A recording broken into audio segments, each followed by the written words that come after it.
నమస్తే, నేను మీ Gopi. Welcome back to our channel. ఈరోజు మనతో వచ్చరికి ప్రముఖ సినీ నిర్మాత నటికుమార్ గారు ఉన్నారు. సార్ నమస్తే. సార్ అల్లు ఫ్యామిలీకి అదేవిధంగా మెగా ఫ్యామిలీ మధ్య ఒక వార్ నడుస్తుందంట. సో మన లాస్ట్ టైం చూసాము, అల్లు అర్జున్ గారు వాళ్ళ ఫ్రెండ్ ఎవరైతే ఉన్నారో సమ్ వైసీపీ ఎమ్మెల్యే క్యాండిడేట్ అతను సపోర్ట్ చేశాడని మిగతా అంటే జనసేన కార్యకర్తలు కావచ్చు, టీడీపీ కార్యకర్తలు కావచ్చు, సో వీళ్ళ మొత్తం అల్లు ఫ్యామిలీకి అయితే వ్యతిరేకంగా అయితే తిరిగారు.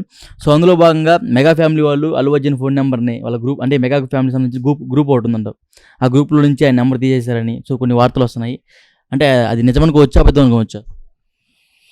నిజం అవ్వచ్చు, అబద్ధం అవ్వచ్చు. నేను దానికోసం అల్లు ఫ్యామిలీ ఏమీ ఎమ్మెల్యేగా నించోలేదు, ఎంపీగా నించోలేదు. వాళ్ళు ఆర్టిస్ట్ అయిన ఆర్టిస్ట్గా ఆయన ఉన్నాడు. ఓకే, ఇది గత బావబామ్మరుదులు మామయ్య మేనల్లుడిలో ఓ బంధం ఉంటుంది. ఆ బంధంలో ఆయన ఇష్టమైంది కాబట్టి ఆయన అవతల వైసీపీ సపోర్ట్ చేశాడు, వీళ్ళకి ఇష్టమైంది కాబట్టి జనసేనకు వీళ్ళు సపోర్ట్ చేశారు. తప్పే ఉంది దాంట్లోని. మొన్న కూడా చెప్తాను, ఇప్పుడు కూడా చెప్తున్నా. బయట కూడా పెద్ద వార్ అవుతుంది, అల్లు అర్జున్ ఫ్యాన్స్ కి పవన్ కళ్యాణ్ ఫ్యాన్స్ కి పెద్ద వార్ అవుతుంది సోషల్ మీడియాలో కూడా. నేను ఒక్కటే అంట, అల్లు అర్జున్ గారు ఆయన తాతగారు అల్లు రామలింగయ్య గారు, ఆయన ఇండివిజువల్గా ఎదిగాను అని చెప్తున్నాడు. నేను సోషల్ మీడియా ఎక్కడో చూసా. మా తాతగారు వల్ల చిరంజీవి గారు అల్లు రామలింగయ్య అల్లుడని ఒప్పుకోవడానికి ఎప్పుడు కూడా సందేశించడు. ఆయన ఎప్పుడు కూడా ఆయన గౌరవిస్తూనే ఉంటాడు. చిరంజీవి గారు ఒక వృక్షంలో అందరూ వచ్చారు అనేది ఒప్పుకోక తప్పదు. దాంట్లో అల్లు అర్జున్ గారు ఒక సినిమా, చిరంజీవి గారు మెగా ఫ్యామిలీ వాళ్ళు రావడం అనేది వచ్చిందో. ఇంతకుముందు అన్నీ కలిసే ఉండేవి. పిల్లలు పెరిగారు, ఏర్పాట్లు పెరిగాయి, అగాధాలు పెరుగుతాయి, ఈగోలు పెరుగుతాయి, ఇలా చిన్న ఉంటాయి. ఇది పెద్దవాళ్ళకి సంబంధం లేదు. కాకపోతే ఇవాళ ప్రమాణ స్వీకారంకి వచ్చున్నా, మొన్న ఆఫీస్కి ఇంటికాడికి వచ్చున్నా బాగున్నాం. ఈ దూరం ఎంతెంత దూరాన అన్నట్టు ఆ దూరం పెరుగుతూ ఈ ఫ్యాన్స్కి మనం ఛాన్స్ ఇచ్చేవాళ్ళం అవుతున్నామేమో అని అనిపిస్తుంది. అది ఒక్కసారి ఆలోచించాలి మరి. అందుకంటే నేను ఎందుకంటున్నానంటే, అది దూరం అవుతున్న బట్టి ఫ్యాన్స్ వాళ్ళకి వీళ్ళకి వైరాలు స్టార్ట్ అవుతున్నాయి. ఆ వైరాలు స్టార్ట్ అవ్వడం వల్ల కొంచెం ఇబ్బంది. క్లారిటీ ఇవ్వాల్సిన అవసరం ఉంది. అల్లు అర్జున్ గారు, అరవింద్ గారు ఇవ్వాల్సింది ఉంది. నిన్న పవన్ కళ్యాణ్ గారు గెలిచిన తర్వాత మెగా ఇంటికి అంటే చిరంజీవి గారి ఇంటికి పవన్ కళ్యాణ్ గారు ఎంటర్ అయినప్పుడు కుటుంబ సభ్యులందరూ ఉన్నారు, ఒక అల్లు ఫ్యామిలీ తప్ప. సో అప్పుడే మేము అర్థం చేసుకోవచ్చు వాళ్ళందరూ కొంచెం దూరంగా ఉన్నారని. అది Konidela family function, Allu family function కాదు, కొనిదెల ఫ్యామిలీ ఫంక్షన్.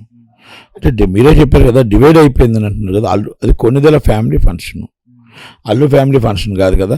ఒకప్పుడు అల్లు గారు వాళ్ళ అల్లు గారు వీళ్ళంతా కలిసి ఉండేవారు, ఇప్పుడు ఉండేవారు, నిలబడ్డారు. అయితే ఇప్పుడు అరవింద్ గారు లేరు అనేది మాత్రం బాధ ఉంది. ఎందుకంటే 45 సంవత్సరాల నుంచి 50 సంవత్సరాల నుంచి అరవింద్ గారు, చిరంజీవి గారు వేరు కాదనేది తెలుసు మనందరికీ. మరి ఈసారి ఆయన ఎందుకు ఆ ఫంక్షన్లో రాలేదు, మరి ఎందుకు పెళ్ళలేదు, ఎందుకు రాలేదు అనేది కొంచెం ఆశ్చర్యకర విషయమే. ఈరోజు వాళ్ళ ఆహ్వానంలో కూడా మొత్తం ఫ్యామిలీ మెంబర్స్ అంతా వచ్చారు, మరి అల్లు గారి ఫ్యామిలీస్ రాలేదు. నెక్స్ట్ క్వశ్చన్ కూడా అదే. ఈరోజు ప్రమాణ స్వీకారం సందర్భంగా కూడా ఫ్యామిలీ మెంబర్స్ అందరూ వచ్చారు, అల్లు అరవింద్ గారు రాలా, అల్లు కుటుంబం నుంచి ఎవరు రాలా. సో దానికి ఎలా చూస్తారు?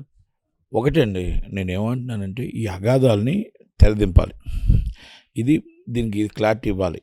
ఎందుకంటే group of companies, Allu group of companies కానీ మెగా గ్రూప్ ఆఫ్ కంపెనీస్ కానీ ఇవ్వకపోతే రేపు ఏమవుతుందంటే ఈ ఫ్యాన్స్లో అగాధం వస్తుంది. రేపు సినిమా తీసిన నిర్మాతకు దెబ్బ తగులుతుంది, సినిమా కొన్న డిస్ట్రిబ్యూటర్ దెబ్బ తగులుతుంది, సినిమా వేసిన ఎగ్జిబ్యూటర్ దెబ్బ తగులుతుంది. కాబట్టి ఈ అగాధానికి ఫుల్ స్టాప్ పెట్టాలి. మీకు ఇప్పుడు ఇండివిజువాలిటీ అండి, ఎవరు ఇండివిజువాలిటీ వాళ్ళది. ఇప్పుడు అర్జున్ గారు ఇండివిజువల్ ఆయనది, పవన్ కళ్యాణ్ ఇండివిజువల్ పవన్ కళ్యాణ్ గారిది, అరవింద్ గారిది. ఇప్పుడు మా వయసులో మేము పెరిగాం అందరం కలిసి. పిల్లలు పెరగాలని లేదు, పిల్లలు కలిసి ఉండాలని లేదు, చిన్న ఇష్యూస్ వస్తాయి. అలాంటప్పుడు మనం అగాధాన్ని క్లోజ్ చేసుకుంటే బెటర్ ఏమో. ఎందుకంటే అది క్లోజ్ చేయకపోవడం వల్ల రేపు ఏమవుతుంది, ఫ్యాన్స్లో విభేదాలు వస్తే సినిమాలకు దెబ్బతింటాయి. ఆ సినిమాలకు దెబ్బ తినకూడదు. రాజకీయాలు వేరు, మన ఇంట్లో గొడవలు వేరు, ఈ సినిమా వేరు. ఇప్పుడు అలాగ ఉండదు. ఈ ఫ్యాన్స్ అందరూ ఏంటంటే డివైడెడ్ అయిపోయారు. మా పవన్ కళ్యాణ్ ఓడిస్తారా అనేది ఒక ఫీలింగ్. వాళ్ళు వచ్చి మా తాతగారు అంత పెద్ద హీరో అనేది వాళ్ళు రెండో, అది కరెక్ట్ కాదు.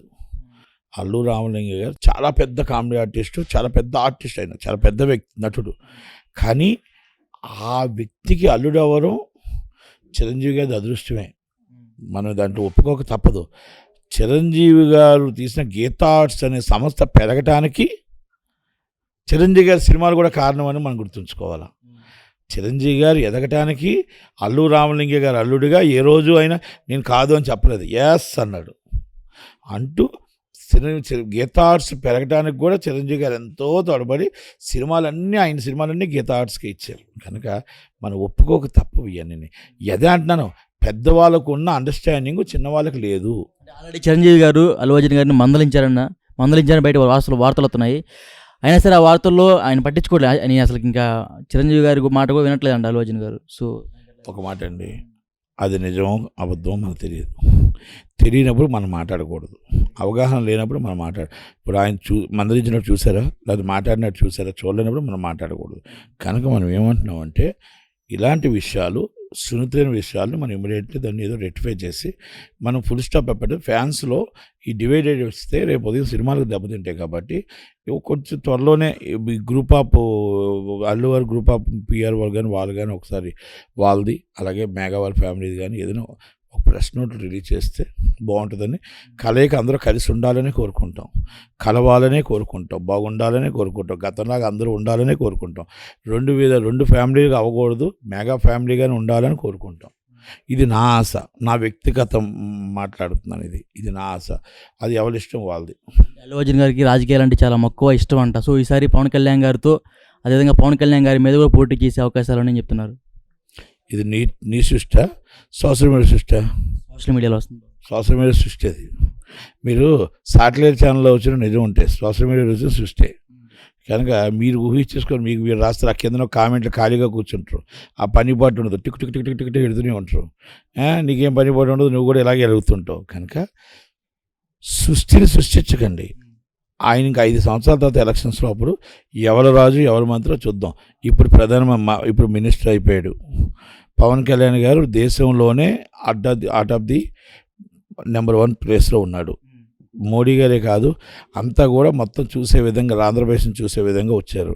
కనుక మనం ఎదగండి, ఎదుటివాడిని తొక్కుదామని చూడొద్దు. మనం ఎదుగుదానికి ఆలోచించండి, ఎదుటివాడిని తొక్కేద్దామని చూడకండి. ఇది మాత్రం నేను రెండోసారి చెప్తున్నాను. ఎందుకంటే మనం ఎదగటానికి మనం ఎదగాలి, కానీ ఎదుటివాడిని తొక్కేద్దాం, ఎదుటివాడు మొత్తం టోటల్గా ఇదైపోతాడు, వాళ్ళు బాగుంటే నేను చూడలేను అన్నమాట రావద్దు. అది ఎవరికైనా సరే. కనుక నేనేమంటున్నానంటే ఇది ఈ డివైడెడ్ అనేది కరెక్ట్ కాదేమో. ఇవాళ ప్రమాణ స్వీకారం రాకపోతేప్పుడు కూడా కొన్ని ట్రోలింగ్ స్టార్ట్ అయ్యాయి, అందుకే మొన్న రానప్పుడు కూడా ట్రోలింగ్ స్టార్ట్ అయ్యాయి. కనుక దీనికి ఎక్కడొకరు ఫుల్ స్టాప్ పెడితే బాగుంటుందేమో, సినిమాకి ఇబ్బంది రాకుండా ఉండటానికి అనేది నా వ్యక్తిగత అభిప్రాయం. Okay sir, thank you sir. నమస్తే, నేను మీ Gopi. Welcome back to our channel. ఈరోజు మన దోసరికి ప్రముఖ నిర్మాత నటికుమార్ గారు ఉన్నారు. సార్, జనసేనకి చాలా తక్కువ సీట్లు వచ్చాయండి మినిస్ట్రీస్. అంటే వాళ్ళు ఆవేదన వ్యక్తం చేస్తారు, జనసేన సైనికులు, జనసేన నాయకులు, జనసేన కార్యకర్తలు. సో వాళ్ళకి మీరు చెప్తారు అంటే నీ సృష్టి ఇది నీదే సృష్టి, లేకపోతే మీ సోషల్ మీడియా సృష్టి? ఏమీ లేదు. వాళ్ళు బాగానే ఉన్నారు, చక్కగా ఉన్నారు, 3 సీట్లు ఇచ్చారు.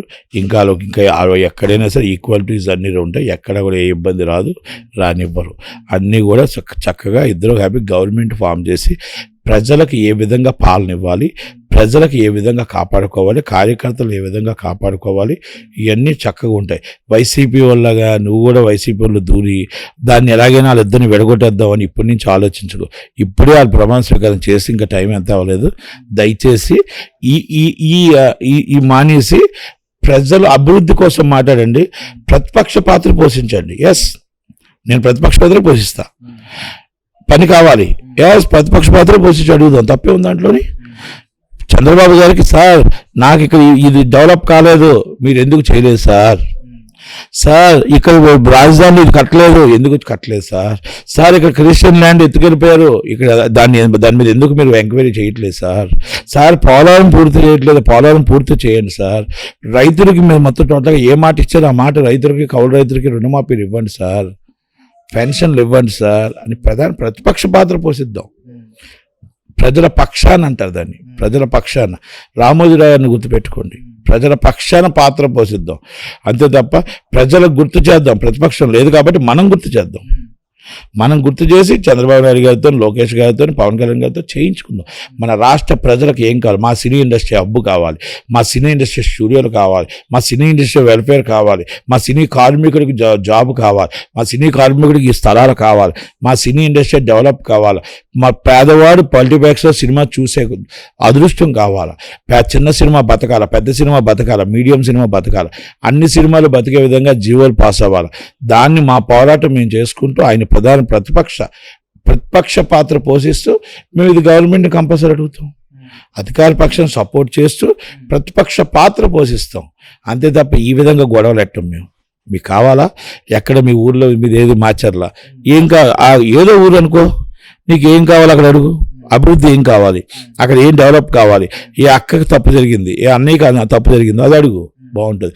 లేకపోతే గుంటూరు ఉందా, లేకపోతే వినుకొండ ఉందా, లేకపోతే ఇంకోటి మాచర్లో ఏది వినుకొండ ఉందా, లేకపోతే మన ఉంటుంది మన తెనాలు ఉందా, ఏమైనా మేబీ ఎక్కడుంటే అక్కడ మీకు ఏ అభివృద్ధి కావాలి అడగండి.